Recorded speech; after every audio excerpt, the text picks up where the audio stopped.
I portrayed a terrible racist bigot, and had to say and do just horrific things to sit. Richard Widmark passed away at 93 in 2008, and Hollywood believed that concluded the narrative. They were mistaken. His daughter wed Sandy Koufax, a baseball great. His second wife was ex-Henry Fonda. Yet, the most surprising turn, it occurred during his last few months of life, and up to now, the actual narrative remained unknown to everyone.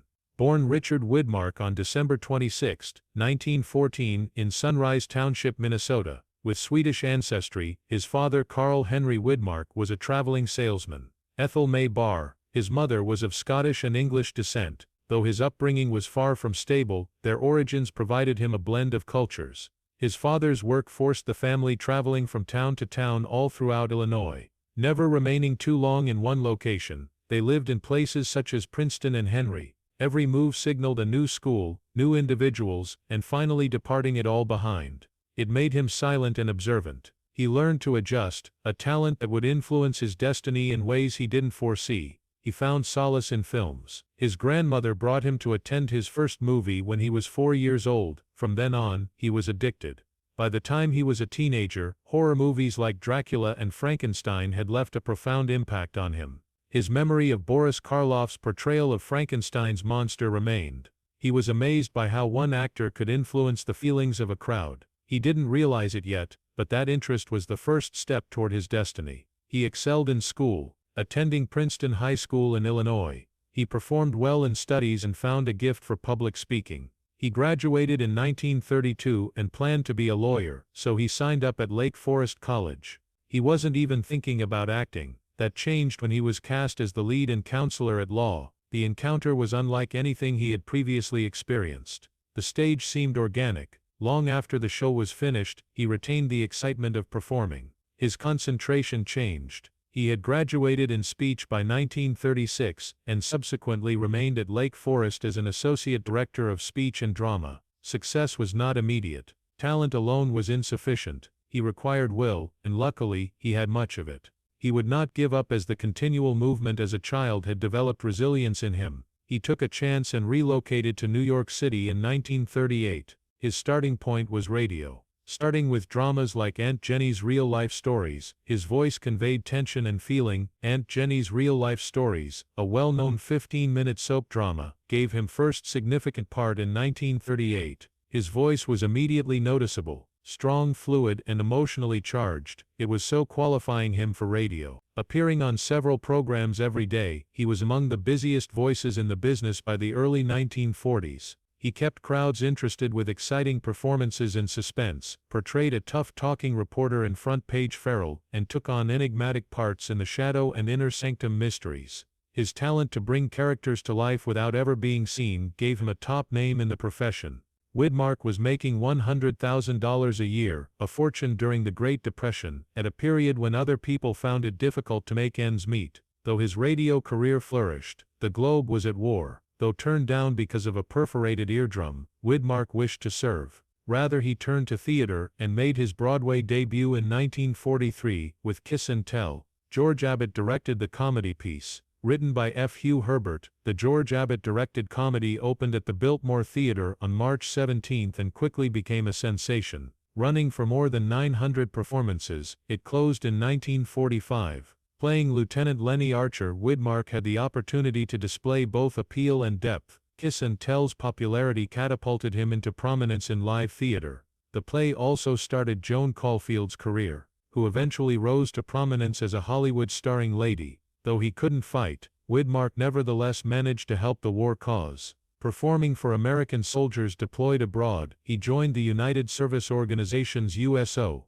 These performances were erratic. The audience's soldiers had frequently just returned from combat, and the circumstances were difficult, but Widmark welcomed the difficulty. Performing for soldiers provided him a fresh sort of experience, forcing him to change and keep an audience's attention regardless of the environment. Though landing the part of Tommy Udo was not simple, Richard Widmark's major Hollywood breakthrough came in 1947 with Kiss of Death. Widmark had never performed in a movie at 32. A theatrical actor with a serious, even intellectual appearance, he didn't fit the role for director Henry Hathaway. Udo was meant to be a wild, erratic thug, someone who seemed danger the moment he entered. With his blue eyes and golden hair, Widmark appeared all wrong. Hathaway quickly discarded him. Studio president Darryl F. Zanuck, however, reacted differently. He watched Widmark's screen test and found something surprising: his chuckle, that unintentional high-pitched nervous laugh. But it made Udo seem strange and disturbed. Zanuck maintained Widmark should have another opportunity. Walking back into the audition room, he realized he had to persuade Hathaway. He let out that creepy laugh, grinned broadly and disturbingly, and ran a hand over his hair. It was effective. Hathaway winced. Widmark took the part, though he was fourth billed behind Victor Mature and Brian Donlevy. Widmark was the movie's thief. His Tommy Udo was erratic, smiling one minute and aggressive the next. The studio soon identified the genuine star. They suggested cinemas to use his image to market the film, including creating wanted posters with his face. Audiences could not look away.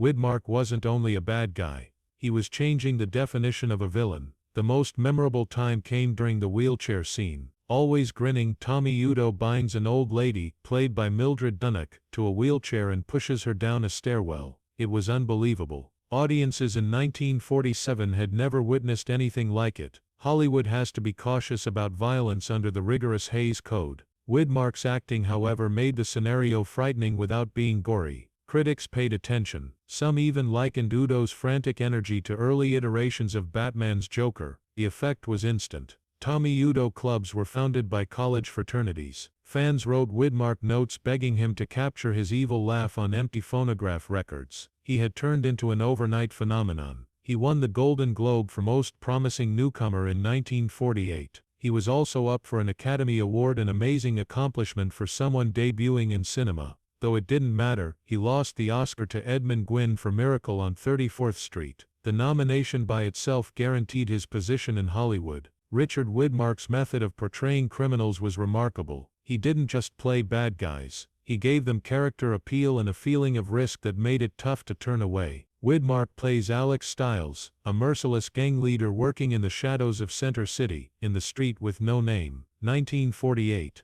Though Stiles steals every scene, the movie centers on an FBI agent working undercover to bring him down. As the crazy Tommy Udo, Widmark had already established a reputation a year earlier in Kiss of Death, 1947, smiling while pushing a wheelchair-bound lady down the steps. But Alex Stiles is unique. He is not only aggressive, he's controlled, smart, and scarily systematic. One scene clearly illustrates his threat. He's merely talking to one of his soldiers, not shouting or threatening. Every word, however, seems like a warning. Widmark's present was that. He was frightening without having to shout. His posture, his eyes flitting about the room, and his voice just barely casual menace all contributed to this. It all made Stiles feel like a guy who could snap at any moment. The movie is more than simply a crime thriller. Using forensic science, undercover operations and surveillance, the FBI in the late 1940s is shown attacking organized crime. But what remains with you is not the inquiry. It is Widmark's performance. Stiles is not just another mobster. He represents something more significant.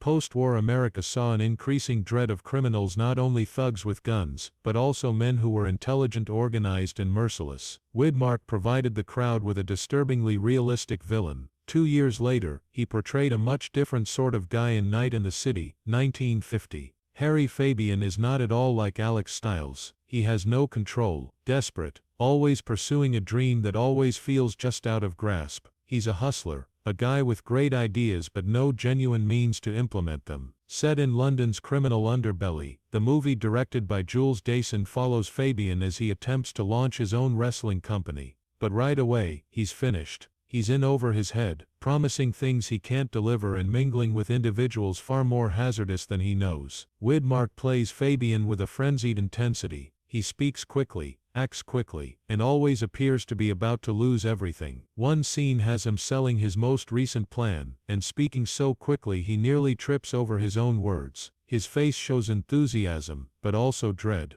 Time is running out for him. Dassin's guidance makes Fabian's universe seem trapped. The streets of London are winding and small. The shadows seem to be closing in. Fabian seems to be under continual observation. The movie culminates in one of the most frantic chase sequences in noir history. Running around the city, Fabian tries to avoid his destiny, but finds no place to go. Gangsters are not the only ones after him. His own errors are chasing him. Critics at the time were unsure of Night in the City, but with time it has come to be acknowledged as among the best ever produced noir movies. Widmark's performance is among the factors why he makes Fabian seem genuine. You don't only see him, you sense his need. You wish illogically, thinking perhaps this time he will get a break, even if you know he won't. Widmark had already made himself a noir legend by 1953. Pick Up on South Street elevated his career to new heights. Samuel Fuller directed the movie, which places him squarely in Cold War anxiety. On a packed subway, he portrays Skip McCoy, a thief who steals a wallet from Jean Peters' character, Candy. The wallet is full with microfilm intended for communist spies, something he is unaware of. Suddenly he's stuck between hostile agents and the government, both of whom desire what he took. Skip is not a hero. Politics and patriotism have no attraction for him. He's just watching out for himself. One of the film's most well-known sequences makes it obvious. When an FBI agent attempts to appeal to his feeling of duty, he simply grins and asks, "Are you waving the flag at me?" That one statement captures his whole personality. He doesn't consider the larger picture. He only wants to find out how much he could be compensated. But with time, flaws in that hard shell become apparent. He is clever, but he is also self-centered. He knows how to manipulate a situation, how to use people, and whether he acknowledges it or not, he does have a conscience. Fuller's approach gives everything a genuine, unvarnished vibe. The movie lacks the sleek appearance of large-budget Hollywood movies. It's tense, gritty, and unrefined. Thelma Ritter's Mo Williams is among the most tragic figures in the movie. Aging informant, she sells knowledge to live. She and Skip both come from the same world, so they do all in their power to survive.